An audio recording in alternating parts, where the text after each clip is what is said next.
What are you dancing today, Yari?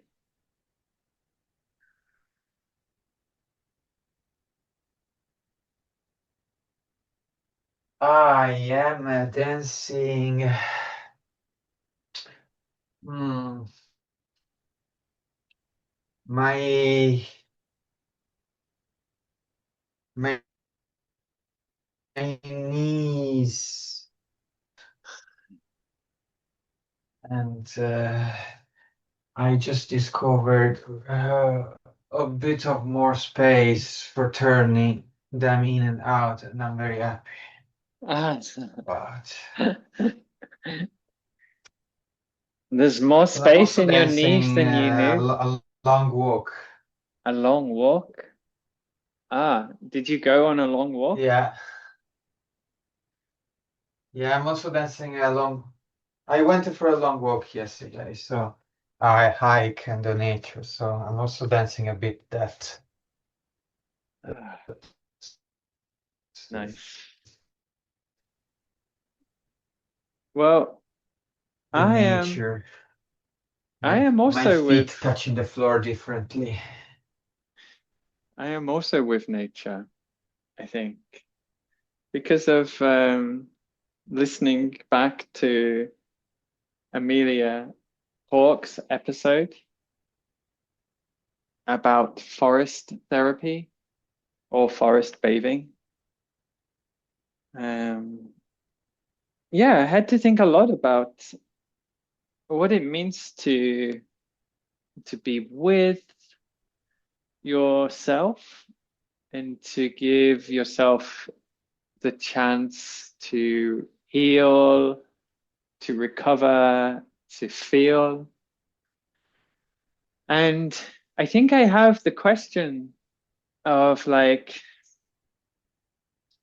what do you think about like when dance becomes a kind of mindfulness practice, um, where there is a sort of somatic element to dance practice, and how do you understand that boundary or border where it slides into being something more therapeutic or remaining something that is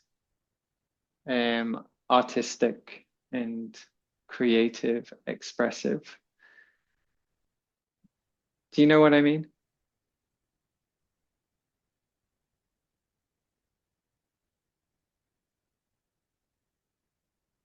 Yeah, I think my experience is with dance. It's so much so far from therapeutic somehow because the imposition maybe of the body, because or at least the first part of my experience with dance was Yeah, totally far. You know, yeah, the training, the not listening to the body really, and hmm then suddenly the second part maybe was healing the yeah, first part. So then at the same time, healing is a therapeutic thing. exactly. Um, but and so for me, maybe it's always uh, oh God, I mean, because I am working a bit with love for dance. So then it's a bit of this healing love, no? Mm-hmm. The love that comes after something, Mm, that something that maybe was hard or that was difficult, and the getting together. So maybe that is what my relationship in relation to therapeutic dance or hmm uh, hmm but there is something you spoke about that I feel very strong where like you actually speak about in one moment uh, uh, where how to not actually um, how to keep the artistic experience also where it is. hmm and Hmm. I don't know how to not transform everything into art or into bringing it somewhere else. Mm. Maybe maybe in relation to, so I really also enjoyed that a lot. I felt it was telling me, reminding me that this is one of the most therapeutic things that I can do with art and with life, where they can stay. I can have an artistic experience in the middle of the forest. Mm. I don't need to bring it anywhere else. I don't need it to make, or to I don't need to make a piece about. I'm just saying like that, for I example. I really liked, yeah, I understand what you mean. I really liked when Amelia said that, f forest therapy, it's it's not therapy, it's therapeutic. And Mm. how she described therapy actually in relationship to that. And I think she struggled a little bit, like to fully define it, but she was speaking about it being safe and it being having its sort of control and its sort of structure to really ensure that it's safe. And whereas, and I found that really useful actually in actually addressing what you're talking about, this sense of like art can sort of approach these therapeutic places, but it doesn't have to be therapy, if that makes sense. It can address things, but it's not working within a strict structure in order to ensure it's safe. I I have to think about like just codes of ethics, like in scientific research and stuff, the practice of creating um, ethical spaces or ethical conducts, especially in terms of researching on other humans and stuff, is really strong. Whereas in dance, especially the more artistic rather than the sort of research, because I know that they are talking about ethics in research in art, but like in the dance studio, there is a real sense of one um, can push and test the limits of the human condition without putting in safeguards before doing it. There's no therapy safeguards, and there's also no like ethical safeguards in terms of like codes of ethics that is practiced in other types of research, and um and of course, like it's sort of interesting. I forget what I was wanting to say, but do you understand what I'm getting at? Yeah, yeah, you're speaking about the different ethics of collaborating, Mm, researching, and feeling safe before or after uh, the artistic yeah, practice of dance. yeah. Uh, yeah. No, and I actually I remember now. So like, there's also something that has been, especially in dance, of a thing of like giving yourself over to the dance. And sometimes, because of the way dance was structured, it's like giving yourself over to the vision of the choreographer. There's like a sacrificial quality to how that role was sort of enacted.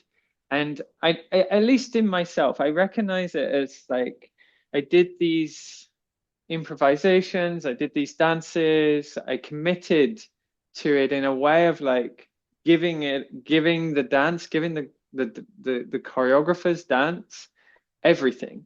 And I don't want to say choreographer because I never felt like I was giving them the myself, like Yeah. they become like an ownership of me, but it was their vision and their instructions that I was sort of giving over to, their vision of what the dance is. And there was like a sacrificial sort of element of like, I'm just going to throw myself into it. I wanted, because I saw a performance called Sweet Spot by Harald Bahari in Norway. And it was really interesting because they had changed cast and things, and they had been working on it a lot. I'd seen it before in Helsinki, but then I saw it again in Norway, in Trondheim. And Harao had sort of taken on the initial figure and had a lot more sort of like solo dances, or was somehow the protagonist throughout the work. And the dancers became in a way that it felt like they were support for his dance.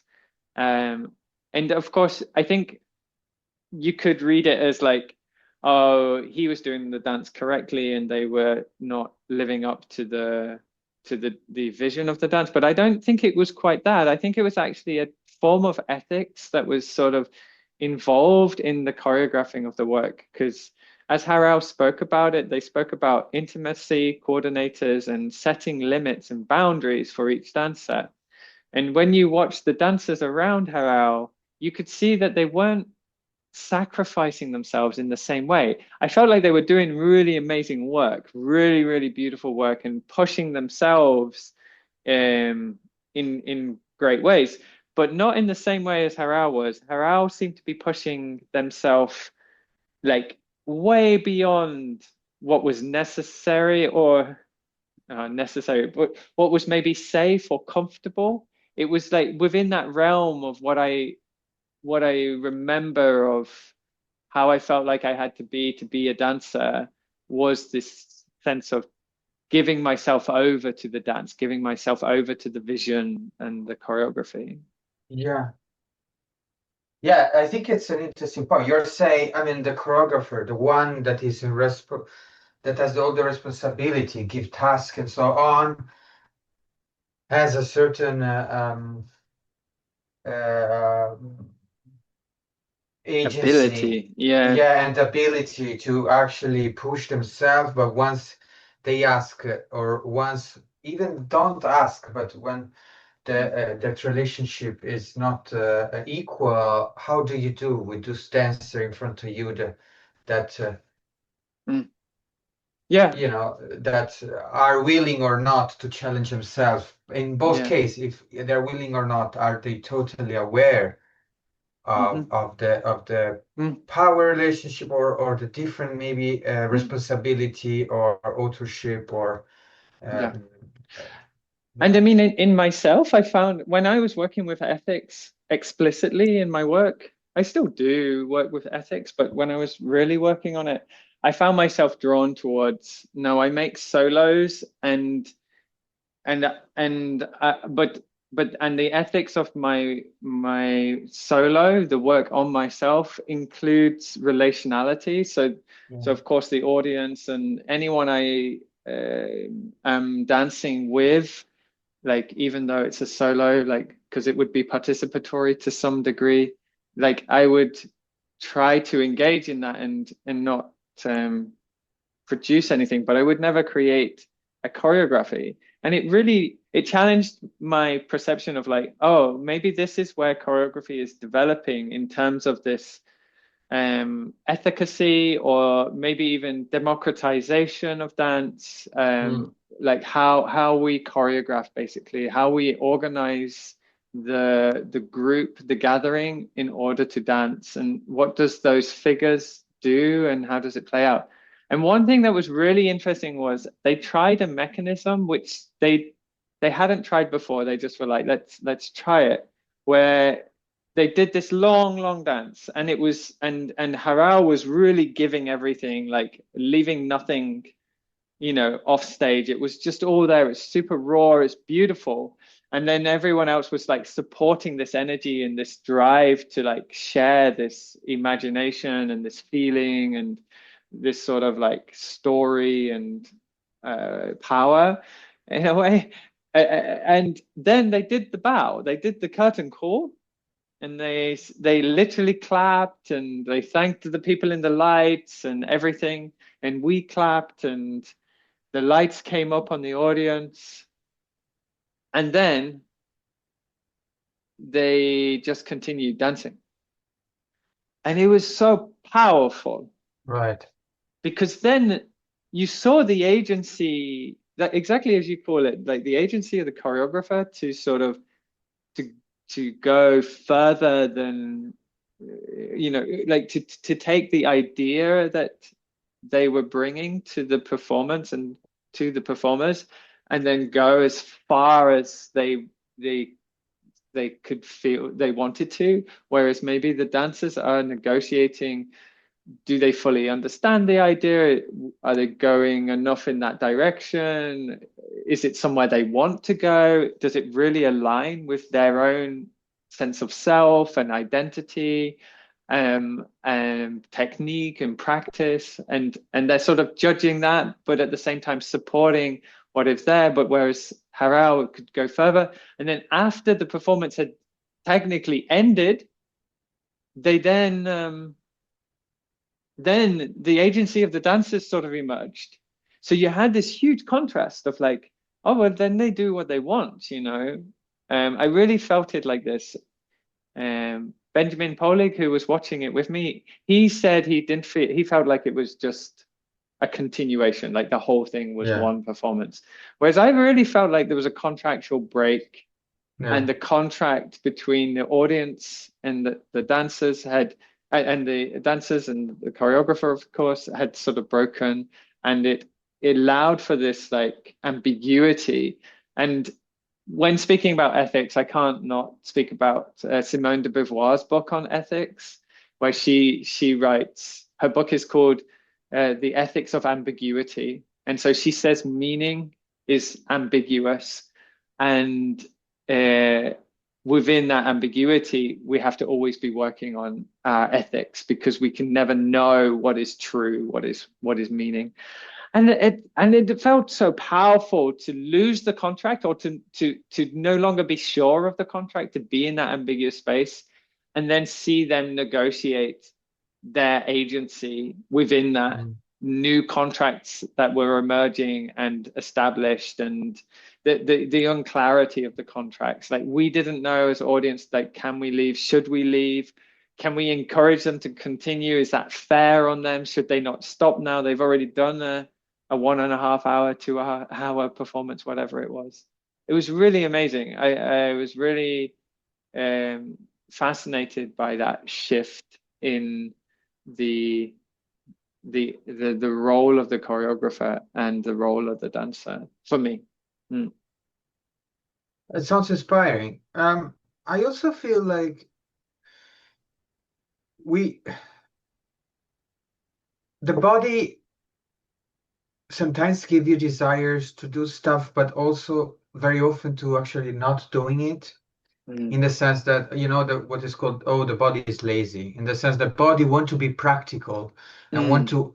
to, maybe we spoke about it, and No. want to use less energy as possible to do stuff. Mm-hmm. Mm-hmm. So we are, as a dancer, we go through different openings where we really give energy, and I realize actually, and we break a wall, a Mm. safe wall where it felt safe before. It felt this is the safe wall, we can't really go that, and when we break we realize, oh no, that's more, and then we can go on and trying to go on, and there is always something more that is not that put us more unsafe. It just make us really put a lot of energy in what we do. It's Mm-hmm. not about safe, but it's recognized maybe as safe, no? Because Yeah. putting a lot of energy in sweating, giving a lot of energy, sometimes it might feel unsafe, but what it is just to simply um, be careful on the use we do about our energy. So I can see also that from another perspective, Yeah. and also it's also this breaking the wall also open up a lot of desires slash hormones slash Mm. Mm. things biological that you want to have again. So suddenly there is also, from our point of view, a desire for reaching more. You break the walls, more you want to break the walls. Go on and try Yeah, of again. That's course. that Yeah. feeling of freedom, Yeah. right? Because then it becomes a feeling of freedom. And what's really nice is because if I connect it back to the what Amelia was doing with me, I have to think about as well, like, has capitalism broken what is safe? You know, like I think about like what she was inviting me to do and what she invites us to sort of think about and to maybe try of just slowing down, listening, watching the and essentially rather than go to the green space and like visit it and consume it, but sit, just sit. And how that contrasts maybe with like the body's natural, or not natural, but like my urge. My urge is to continue working, to consume it, like I say. And maybe there's something in capitalism like that you want to be productive, and that's sort of broken. Like the safe thing to do often is to continue working to survive in this capitalistic society. Do you know what I mean? Like there's a sense of like the safe, the safety becomes something which really is not so healthy for us. It's checking the email, it's keeping up to date on social media, it's running to the next meeting because we have now associated productivity with security, with safety.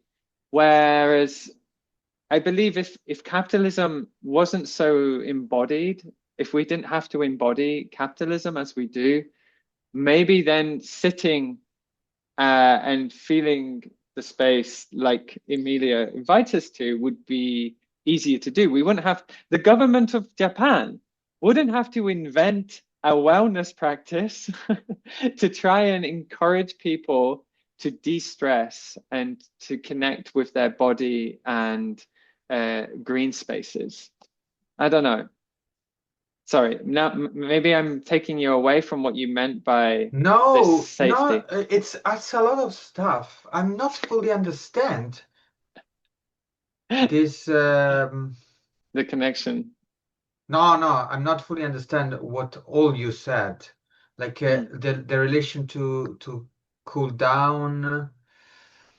Um, it just make me think, unfortunately, and now maybe I'm traveling somewhere else, about durational performances mm, that are not very often. Durational performances are about killing yourself in energy, but mhm, actually the opposite, to do something very slow for a very long time. Um, and how that is different, and also is breaking. It's like it's mhm. entering a sort of a loop, a routine, doing the same. Oh, we spoke about that already, like doing the same things, and Mm, suddenly the same things change the experience of doing that. yeah.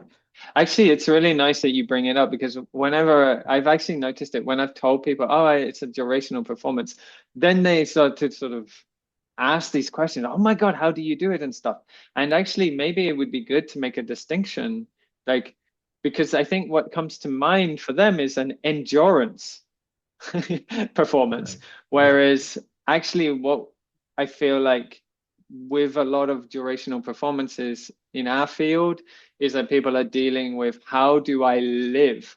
How do I bring the complexity of life that can't be captured in just a short 60 minutes into this world?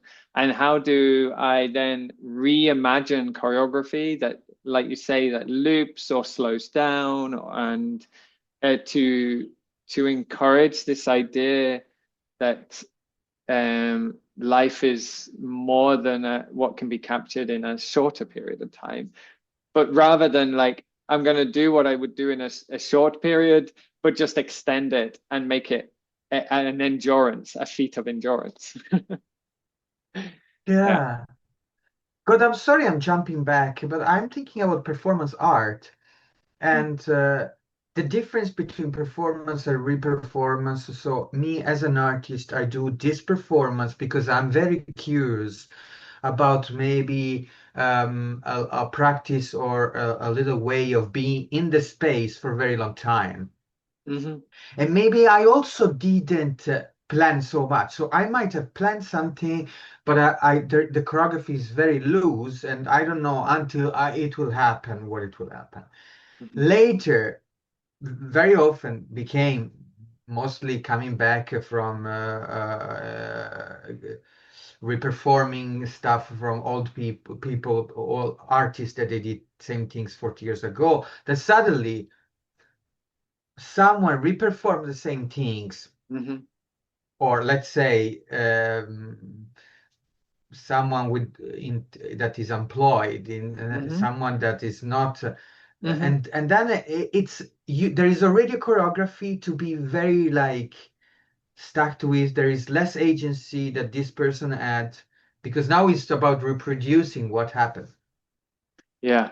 And then there is another, because it's not anymore the author and the person that does is not the same person. Mm. So I see a difference that, and although I don't agree, because sometimes people says that choreography, hard choreography, so the choreography that is really like a step, another step, and a Hmm. movement is too bad for the agents in terms of agency for the dancers. And this I'm not. It No. depends. Yeah. It's really like it's not obvious. Mm. Uh, in this case, though. It's with the long durational performances where there is something about the body. I think it's actually where the choreography as that suddenly is a choreography, and before maybe it was not. It's Hmm. a very different experience in relation of agency of the performer. I would say. Yes. Yeah. Yeah. Yeah. Absolutely. And I mean, we speak about the agency of the dancer, right? This is kind of what we're speaking around. And I think what's nice with that provocation that sort of Chrissa Parkinson did with the conference, dancer as agent, we sort of invoke the imaginarium of like, okay, what is the space of agency within the figure of the dancer? And of course, it is it has complexity. It's not one form. It's not it's not one size. It's not, maybe it's not even singular. Maybe it's multiple. There are different types of agency working in tandem or separate to one another simultaneously at the same time. So they it's this sort of um complex situation, which is often simplified in terms of the choreographer has the agency or the power, the will, and the dancer does not. This is just not the case. So the question, I think, is, I mean, the question I'm sort of raising a little bit by my interpretation of Harel Bahari's performance Sweet Spot is a little bit like, what is happening, in what is possible and how can we think and understand, and what, like, I remember I remember thinking, just as Benny sort of was saying, like, there's a real sense that Harao knows the choreography and the dancers aren't doing it as well. They're not doing it good enough. But and I remember having that sensation with performances. But I feel like, for me, something had shifted in my readings. Some way of understanding the performance had changed that allowed me to read it as, no, no, no. It's not that they aren't doing the dance right, or that they're not doing the dance well, because I can see how well Harao is doing it, how well the choreographer is doing it. It's more that the they are playing a different role. Their agency is different, and the choreographer's agency provides something specific. But it did actually. I think I had a provocative sort of question, which was like, has the dancer died? Does the role of the dancer no longer exist? The dancer that is is the embodiment fully of the choreographer. If this is a this is the next stage of democracy in dance or of choreography, Yeah. does the I role mean, of the dancer disappear or well, has to change into I something mean, we don't recognize? yeah, I mean, interpretation is something that the dancer owns. Maybe not 100%, but at least Mm, depending with which choreographer, I suppose, 70, 80%, 90%. mm, In the sense that maybe the choreographer might give vetoes about the interpretation of the dancer, but still, this is where the dancer has a lot of craft, a lot of agency possibility. mhm, Um, so we could say, and we maybe already said before, probably because I repeat myself constantly in this podcast, that choreographically the choreographer might be entitled more in the big picture or more in the body. This is assume a correlation with the dancer, a negotiation probably in relation to steps and so on. But mm. then there is always this interpretation that it's almost 100%, I would say, busy. So the choreography of the dancer that choreographed that interpretation. Yeah, absolutely. Absolutely. I love So, this. I mean, and so for me, I mean, it's interesting that these questions come up in relationship to my meeting with Amelia Hawke, because her work for me is so political in a way, and she calls it a socially engaged. She's a socially engaged artist, and I find that so interesting. And she says that it's about gathering, and we spoke about gathering last week in our dance reflection about dance being about coming together and that gathering quality. And um, yeah, that she's looking to create conversations. I find that so interesting and fascinating. And then that well-being becomes like a central figure in her work. That for herself, primarily, it seemed to be. And then as because she's doing it for herself, these well-being practices of forest bathing and stuff, and then becoming a forest therapist, I suppose, or practitioner, leader, facilitator, then that seeps into her work, and then the figure of well-being becomes so central. And I think for dance, I find it so interesting because we have this huge world of like somatic dance practices, therapeutic dance practices. I mean, even things like um, contact improvisation, which become like more esoteric. You know, they become therapeutic in their practice, even though they're still very centered outside of the somatic world, I would say. They sort of enter into that somatic um, sort of world as well. And you see the introduction of well-being being an integral part of dancing. And we're getting more and more of these intimacy coordinators actually working with choreographers. Like I'd argue, perhaps they're becoming more important than dramaturgs, which is an interesting shift, you know. We're going away from the the importance of meaning being created and understood and shared with the audience, and towards intimacy coordinators to ensure that the dancers are fully engaged with their agency and their limits and controlling their bodily autonomy and stuff. Yeah, sorry, I'm rambling again. Maybe that's what this is anyway, just a wow. ramble. Yeah, no, no, no. I mean, I'm so excited to meet more intimate coordinator. in dance. I didn't. I Mm. probably met someone, but never really worked with. So I mean, yeah, it was interesting as well to hear your experience or relationship to the sort of the therapeutic side of dance, and for you that it becomes a healing of what dance was.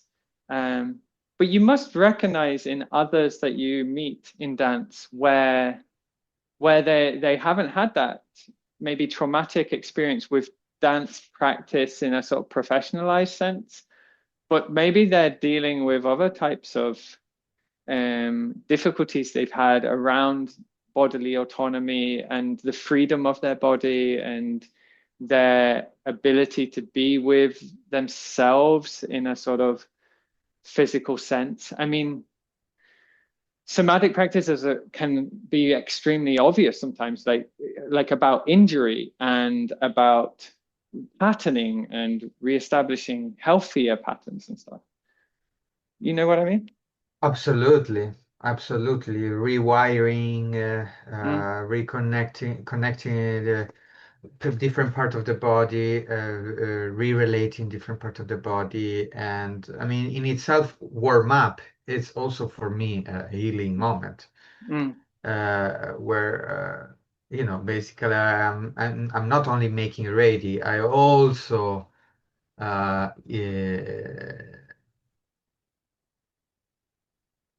massage. I yeah, also I also heal what is there from the day before, and so on. Or I think what is interesting in Amelia's work, or this social engagement hmm from conversational practices to the forest, mm, so that where the forest become the social engagement, mm, where the forest is part of the social. Engaging with the forest means actually listening to the forest, or to be in a state of not activity, maybe, or what we could or we would refer to something active, yeah. but more reactive. So this is I find that there is so much space for that, that also go beyond maybe ideas of more naturalistic and therapeutic ideas, but companionship. It's really nice how you articulate it like that because of course she has to practice with water, and she spoke about having a shower, which of course, Yari, you must have resonated with a lot. I had to think of you when I listened back to it. And then she has the tea practice as well about drinking tea. And I think what became really clear is how she uses material as a way to share those experiences, like that she feels for herself, like you're saying, like how she uses the forest as a way to deal with what she's doing. And it makes me realize, because I think I said it at the beginning, like I really struggle to name your practice. And maybe it's because as dancers, we don't look at the material, we look at the experience. Whereas for her as a visual artist and a performance artist, she looks at the material that informs the experience. It's a slightly different um, way round. And I wonder, I mean, because I suppose that could be true because in dance, the naming its material is actually often a very difficult thing to do. The famous one is that it's movement, but we all know that it's not just movement, it's relationship, it is materiality, it's objects, it's lighting, it's sound, it's smell, so it's not just movement, it's a combination of other things. And I wonder if dance focuses on the experience. Even if we think of choreographed steps, like you were saying earlier, you're putting your arm there, but is it really a material or is it an experience? Is the arm being there, that movement of putting the arm there, is it really the same as like the materiality of a forest or the materiality of water, where it has a separate objecthood to the experience of it? I don't know.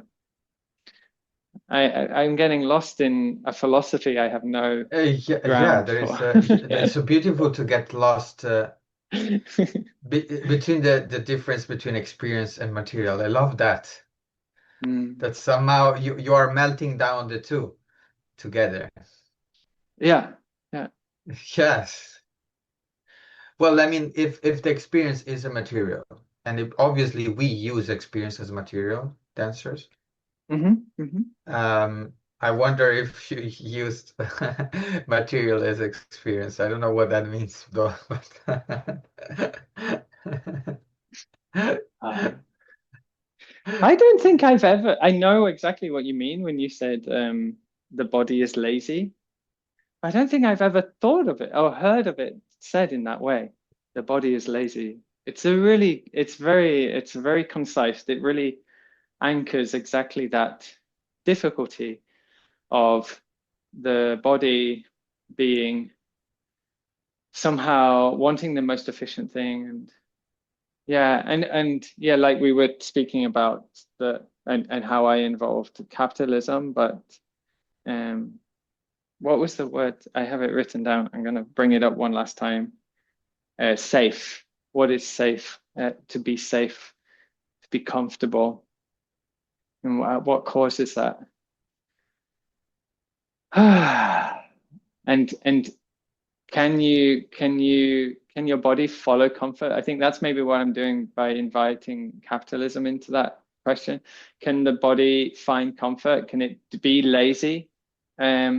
If it is subjected to a form of domination, like capitalism or some other form of domination where you are policing yourself or you are being policed, you're being controlled in some way, manipulated to do something maybe that's not actually in your best interest, not in your body's best interest. Um, and if the body was free, then it could be lazy.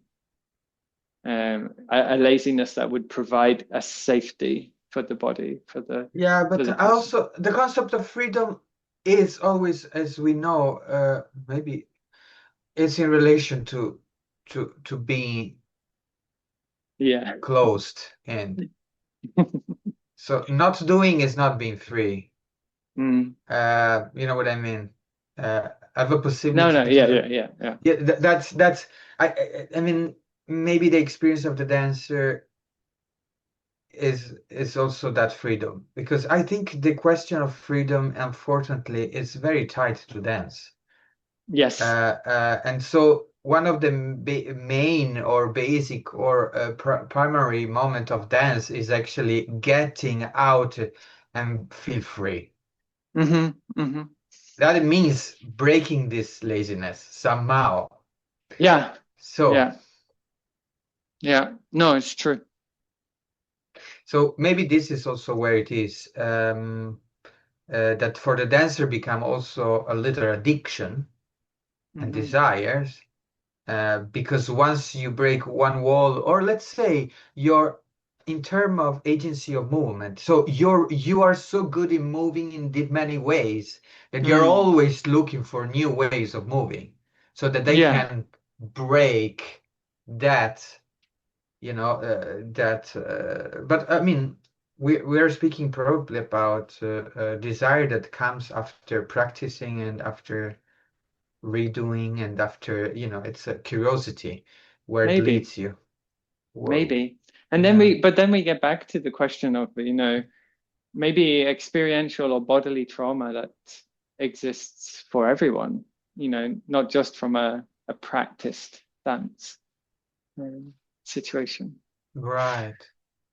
Right. Just you mean like just go to a fucking Go, I mean, desk Just Yeah, be on the yeah, desk. yeah, exactly. And then, then massage and conditioning and physio and um, taking a gym class and or going to the Right. gym and exercising, freeing the body, breaking those confines that are Mm. then established through the chair become aspirational for that body.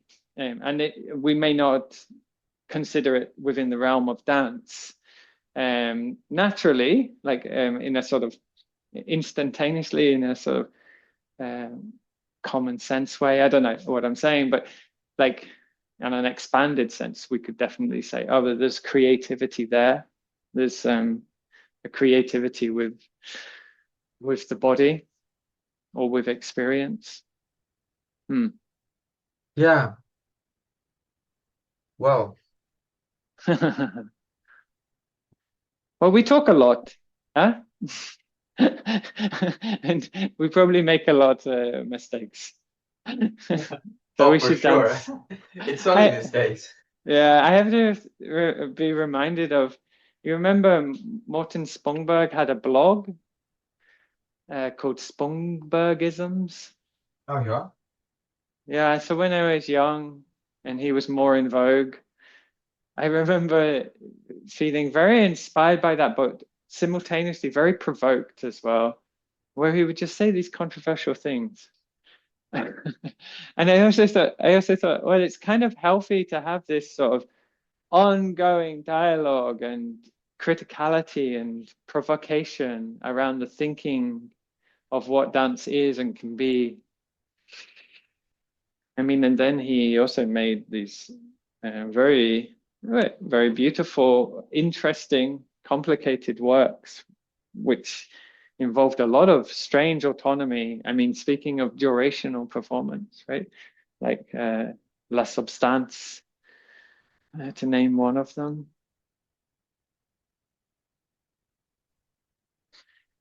Ah, yeah.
Let's dance with the words,